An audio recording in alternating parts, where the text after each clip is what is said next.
I'm in Durango, Colorado, and I've got the keys to the new Supra. I actually just drove it here over the $1 Million Highway, about 60 miles. We had a little bit of snow, wasn't really able to fully open it up, but did enough seat time in it to conclude that it's pretty sweet. All right, 2020 Toyota Supra.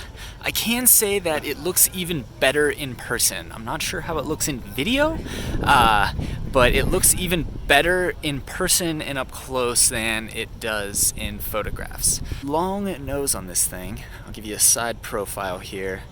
So I think this, I like these lines right here. I like this part of the body. Cab obviously sits pretty far back, and you get this kind of cool swooping angle. Really short rear deck lid, so when I was backing it up earlier, you can see I left a ton of room just because I'm not used to working with a vehicle with such a short rear overhang. So I thought that was kind of novel. Lots of vents on this thing. Got a vent on the hood.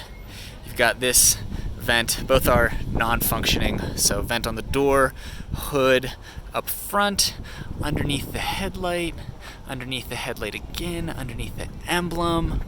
You can see the front parking sensors up here. There aren't really any different performance-related options on this vehicle. Pretty much any 2020 Supra you buy will have the exact same performance credentials.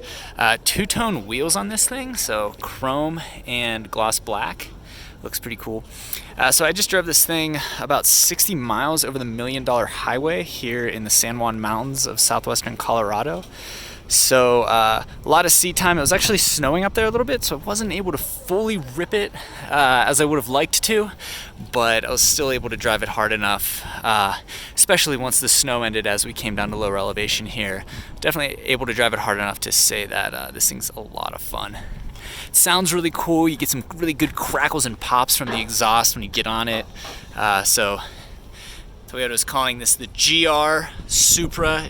GR stands for Gazoo Racing, their racing division. The Supra logo here is a modernized version of the original, I think, and apparently this S, obviously it's a letter S, but it also represents a particular turn in the Nürburgring, so you have that little bit of trivia. Moving on, kind of have the double bubble roof, as you can see, climbing inside here. And you can tell the BMW roots inside of this thing. Obviously, no Toyota switchgear in here. It's all clearly derived from BMW. But what I've kind of realized over the past 2 hours with this thing is that that's actually kind of a good thing, because BMW does switchgear really, really well. I'll go ahead and start it up. You can see you've got the BMW controller here. Start it up, listen. Sounds pretty cool. Infotainment controls are right here, operated via this dial. And then you've got buttons around there. Sport mode, electronic parking brake, safety system controls, on-off button for the start-stop, carbon fiber here on the center console, radio controls, radio presets, HVAC, infotainment. I really like this infotainment setup, which is something that I've never actually said about a Toyota product before. Paddle shifters here, controls on the steering wheel. These are coated in rubber, which is a really nice touch. The steering wheel is very round. It's kind of round, flat.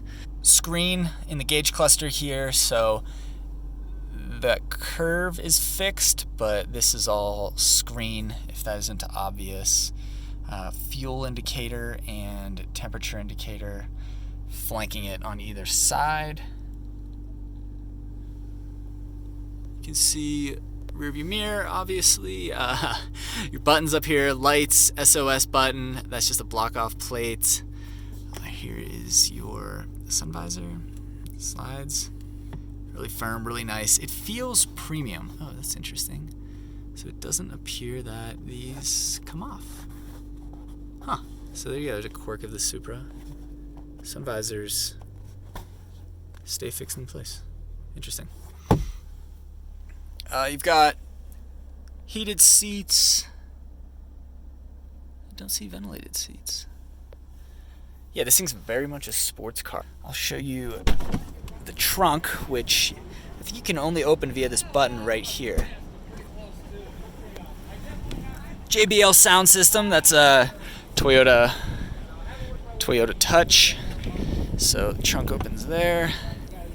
And there you go. So it's not tiny.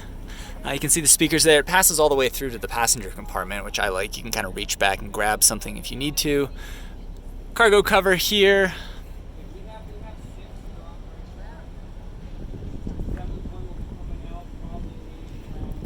So this is a pre-production prototype, so there's not an owner's manual or anything in it. But yeah, so there you go. Grab handles for closing the trunk here.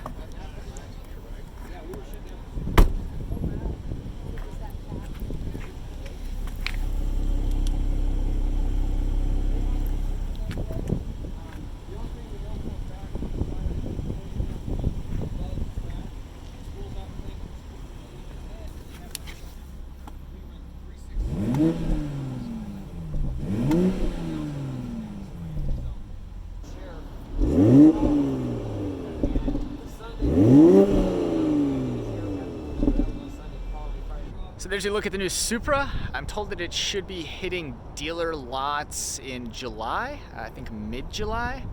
But anyway, I like it enough to consider sports car ownership, which is something that I didn't think I'd be saying. But